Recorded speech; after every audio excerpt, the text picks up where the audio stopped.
Welcome to Conversations Live. For more than a decade, we've brought you the best in books, entertainment, celebrity interviews, and current events. When the movers and shakers of the world have something to say to you, they say it to us first. Here's your host, Cyrus Webb. And welcome back, everyone, to Conversations Live. I'm your host, Cyrus Webb. Glad you all could join us once again, both for a radio audience here in Mississippi at WYAD 94.1 FM and WYADonline.com. We're glad that you all could be with us. Also, tuning in to our friends at iHeartRadio and Amazon Music Podcast. We're glad you all could be with us as well. Well, you guys know all this month we've been recognizing Heart Health Month in February, among other things, and we're so excited for our next guest to be able to join us. Dr. Monik Jimenez is joining us today to share with you guys some great tips when it comes to your heart health, but also the findings of the American Heart Association's newly released Heart and Stroke Statistical Update to help you guys know who's most at risk and where you guys can go for more information. Dr. Jimenez, thank you so much for the time. Really appreciate it. Thank you for having me. I love being able to bring guests on to be able to share with our audience things that they can be able to use for themselves and their families. What were some of the key findings, Dr. Jimenez, from this year's report?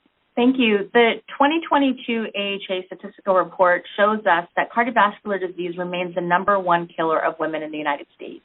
And we also learned that 44% of women who are aged 20 years of age or older have a history of cardiovascular disease. So in addition, there's a really important new section on adverse pregnancy outcomes. And we can think of pregnancy as nature's stress test. And in the U.S., there are growing rates of illness and death related to pregnancy complications.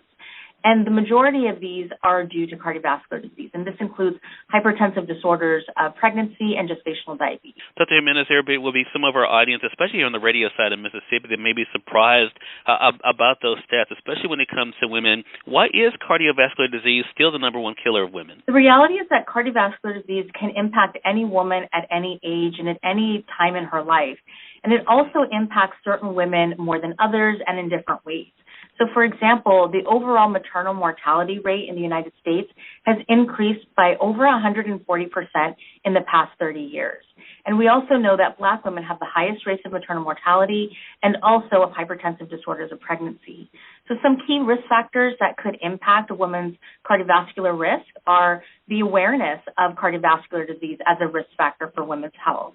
And so we also know that we have really stark underrepresentation of women, and in particular women of color, in cardiovascular research. And women are not miniature versions of men. In fact, our biology is unique. So we really need to work and invest in increasing the representation of cardiovascular research specifically for women. Well, hearing you say that, it reminds me, of course, that so many in the household, especially women, do take on so much of the responsibility and don't take out the time for themselves. They're so busy caring for other people. So it really shows the importance of that. With that being said, though, what is being done to increase women's heart health awareness? We know that this month is really focused on heart health awareness, but what is being done to help women really understand the importance of that? Absolutely. So we're talking about this today, and we need to amplify this message, and we're doing that by working with communities, by increasing education, and by working with organizations to really get out one key message, and that is that cardiovascular disease is the number one threat to women's health. But the good news is that a big proportion of that we can actually impact through education and through healthy lifestyle factors. We know that awareness of cardiovascular disease as a risk factor for women's health has decreased over time. So 20 years ago, the Go Red for Women campaign was started for that very reason, to increase women's awareness of cardiovascular disease.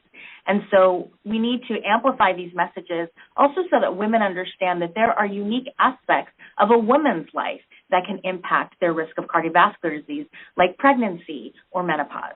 Some really great information, and we're so glad to have you with us here to discuss it. Again, everyone, Dr. Monik Jimenez has been our guest, sharing with you all some tips for knowing your risk, as well as better heart health, based on the new study that's coming out from American Heart Association's, their Heart and Stroke Statistical Update. Dr. Jimenez, where can our audience go for more information? Please visit the AHA's website, goredforwomen.org. Again, that's goredforwomen.org. Thank you. All right, and we'll make sure that we post that for our audience online. Dr. Jimenez, it goes without saying, you're welcome back here anytime. Looking forward to speaking with you again. Thank you very much. Have a great day. you as well. And we thank your audience for tuning in to another great segment of Conversations Live, part of our News You Can Use segment here at WYAD 94.1 FM and WYADonline.com. Until next time, I'm your host, Cyrus Webb, saying as always, enjoy your day, enjoy your life, enjoy your world. Thank you all for choosing Conversations Live, and let's go make today amazing. Take care.